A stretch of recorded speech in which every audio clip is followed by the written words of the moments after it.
UndergroundHipHopBlog.com exclusive. What's going on, world? It's Pawz One representing UndergroundHipHopBlog.com. We're here at the Belasco, downtown Los Angeles, here at United We Stand. I'm sitting here with a rapper activist, very influential man. I'm going to let him introduce himself if you don't already know.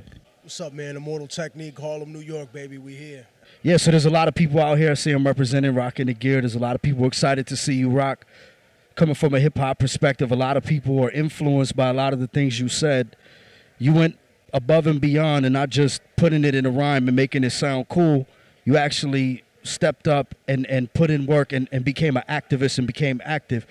That's always been a part of what you've done, am I right? I mean, I think for me, it would be difficult to call myself a revolutionary if all the music I made was controlled by corporations that wanted to kind of dictate the path of expression of mine. I think, for example, there were times in the very beginning where they wanted to control things like the album covers. They wanted to have the last say in terms of what the entire record was encompassed of. It's like telling a director that, no, I'm sorry, you don't get final cut on your own project. And it's like, look, dude, I don't work that way. So from day one, I always thought about the independent route and told people and preached this gospel to young individuals who were coming up after me. And even people who don't like me can fully admit that, you know, I'm stubborn when it comes to that, when it comes to dealing with larger labels and with corporations, because I just feel like they suck the soul out of the music in a lot of ways. And that's definitely another message in itself is standing for what you believe in, your message itself, everything that you embody.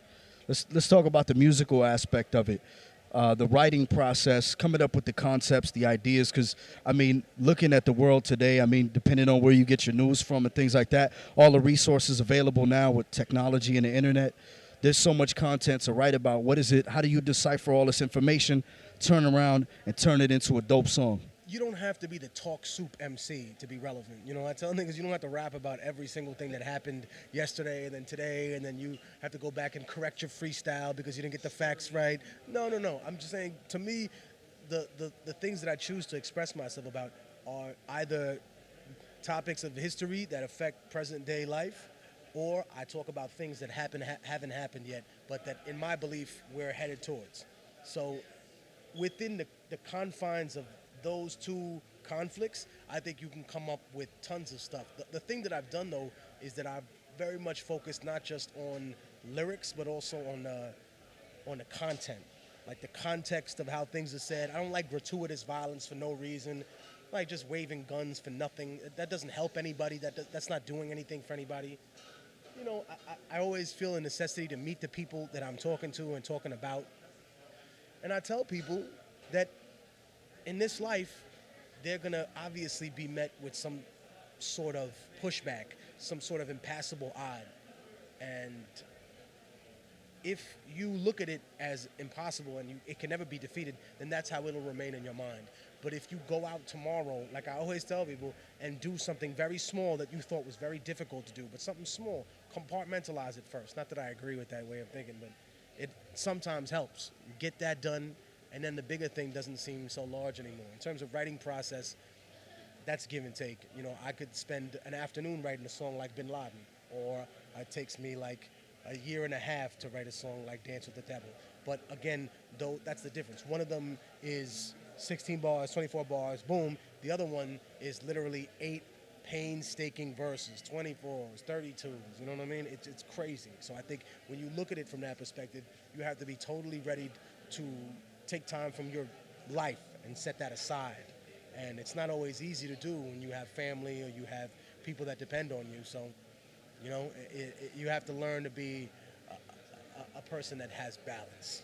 One of the beautiful things, too, is you could sit there and depending on how long it takes for you to pick the beat, come up with the concept, choose the rhyme scheme, whatever it is, that song, if it takes 5 minutes, if it takes 5 hours, 5 days, whatever it is, that song has an impact that, like Zeppelin records, people might be listening to that shit for 20 years, 25 years. No, they will, because it's most definitely had a huge impact. You can see the people outside in line. You know what I'm saying? Funny funny thing is that people have stopped calling me a conspiracy theorist now, because the original reason they did, I reminded everybody, was that on Revolutionary Volume 2, I made these outlandish claims. You know, things like that the Iraq War was a sham and a lie and built on faulty intel. I also told people in 2004, and they didn't believe me, that the federal government were tapping all their phones. And these people were like, fuck you, Technique, you're a conspiracy theorist. You don't know nothing you're talking about. I said, no, I just happen to know more about the history of this government than you do.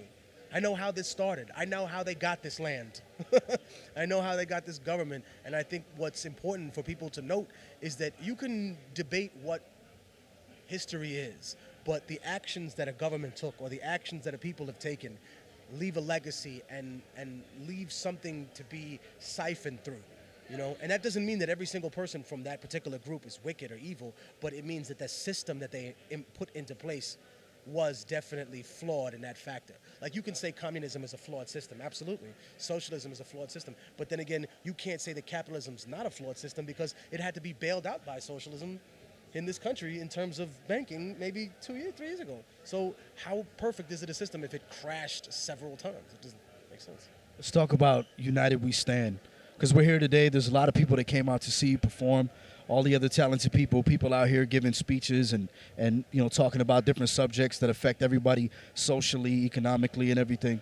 How did you get involved with United We Stand? Well, I mean, I originally got contacted about a festival back last year, and this was supposed to happen in October, and they had delayed it, and finally they put it on the day where it was going to be like Mother's Day. So I'm like, fuck, man, like, damn it, B, fuck it, I rock. And I talked to my moms. I was like, you know, I'm sorry, I'm not gonna be home. Like, blah blah blah. You know, but she was cool. She understands.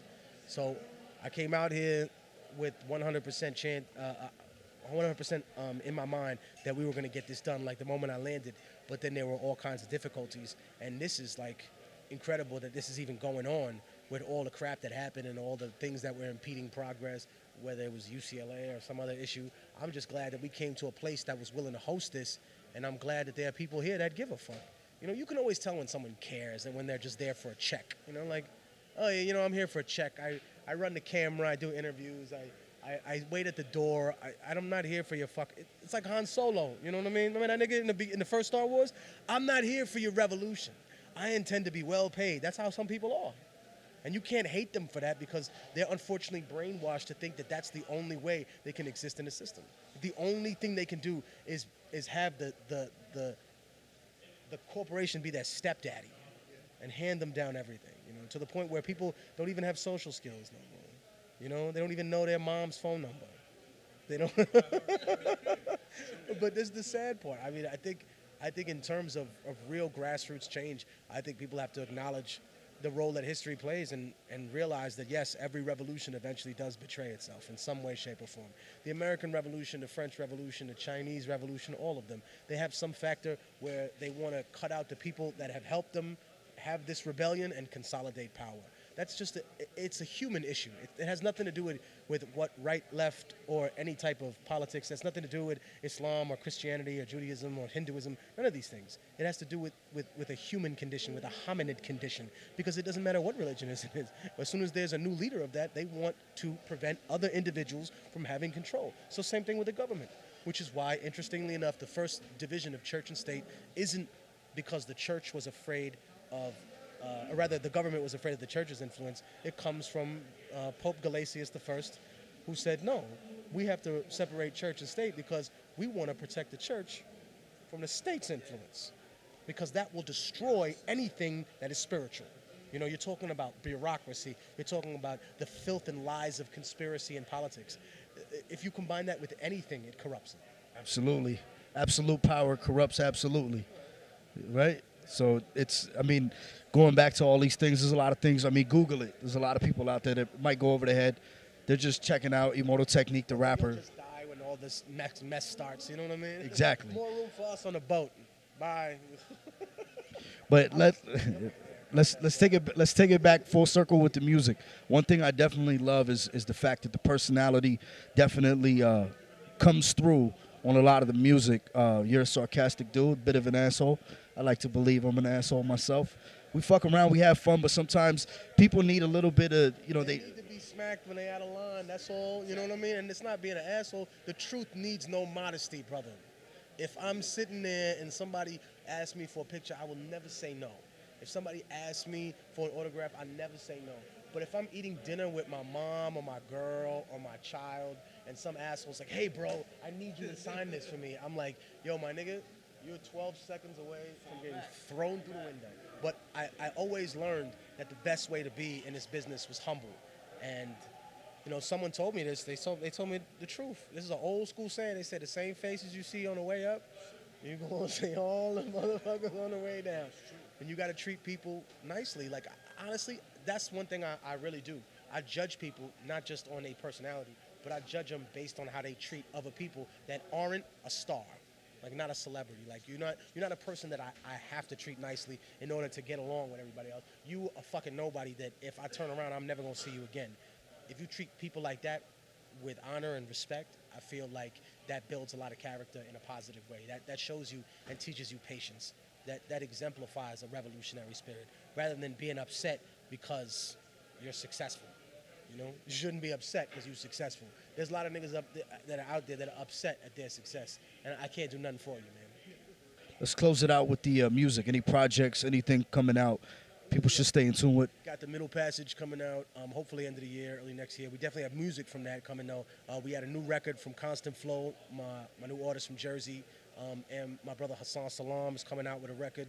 These are two incredibly powerful lyricists. I'm featured on both of these projects, so I mean, it's just going to be nothing but music and more music and more music for hopefully a couple of years, and then do some touring, hopefully escape my assassination attempts, and I'll see you motherfuckers later on. How can I be sure that I'm not interviewing one of the body doubles, the Immortal Technique body doubles, right? And let them know the links where they can find all the music.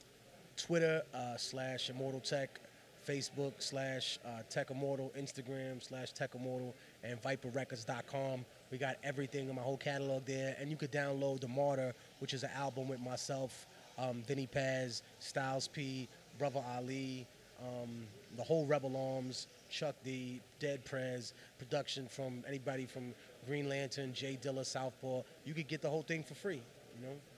Go get that. ViperRecords.com. We giving them away, you know what I mean? Burn it off the internet. Bump it outside. So a lot of people have this, they have their own definition of what underground hip hop is. I want to know somebody that's you know, been able to have an influence and an impact in the underground and on an independent scale and on a bigger scale than that, on a global scale, let's say. What's your definition of underground? To me, I've seen a lot of people try and define it by the style of music that people make. But I always told people, it doesn't matter what your style is. You can rhyme about selling crack and being an underground. That's not the point. The point is to make it interesting. The point is that we are the individuals that decide what our content is about rather than some executive telling us what we should be rapping about. For example, I have a prison program where I tell the kids, if you want to rap about selling drugs, then you have to make it interesting for me. I don't want to hear the same stupid story that Jay-Z or that Biggie have told or somebody else. Tell me what it's like, and I say it all the time, to sell crack to a pregnant woman or to sell drugs to someone you know, or to lose a shipment on consignment and now people are trying to murder you. Or how does it feel to have your lifestyle glamorized when that's really not a glamorous lifestyle? The assistant manager at McDonald's makes more money than the average hustler on the street. You just don't like to pay taxes and you don't want to have people in your pocket and order you around. You know? Take pictures on Instagram. Right, with guns and all that. I tell people all the time, when you see kids that are in the hood on some gang shit or they flagging or they wilding out, they're not out there looking for glory. They know there's no glory in the fucking streets. They're not out there looking for fortune. They know they're not going to stumble across a fucking pot of gold. They're out there looking for camaraderie. They're looking for love. They're looking for acceptance. You know what I mean? So you can't talk to people like that with hatred and anger. You got to talk to people like that with respect, love, and understanding and say, nah, we got you. You know what I mean? That's all it is. But we here, Immortal Technique, undergroundhiphopblog.com. You know what it is, baby.